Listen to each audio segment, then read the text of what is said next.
চলো বাড়িতেই বানিয়ে ফেলি খুব সহজে চটজলদি গাজরের হালুয়া।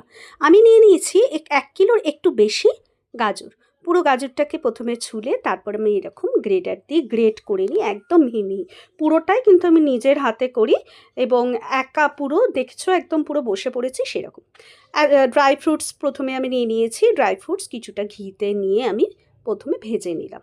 ঠিক আছে, ড্রাই ফ্রুটসগুলো একটু সুন্দর করে ভাজা হলে গন্ধটাও গাজরের হালুয়ায় খুব সুন্দর আসে ড্রাই ফ্রুটসের।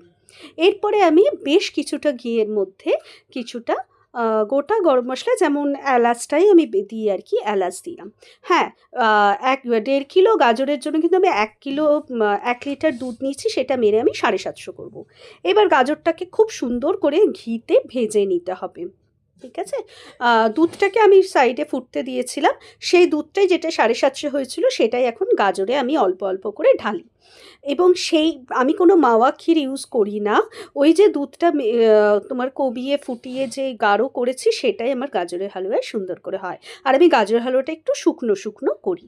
তো দুধ ভালোভাবে গাজরটাকে ভাজার পরে দুধ দিয়ে ভালোভাবে এরম নাড়িয়ে নাড়িয়ে ফোটাতে হবে। এলাচ দিয়েছি এবং অবশ্যই মিল্ক মেড দেবো আরও একটু সুন্দর করে গাঢ় হওয়ার জন্য।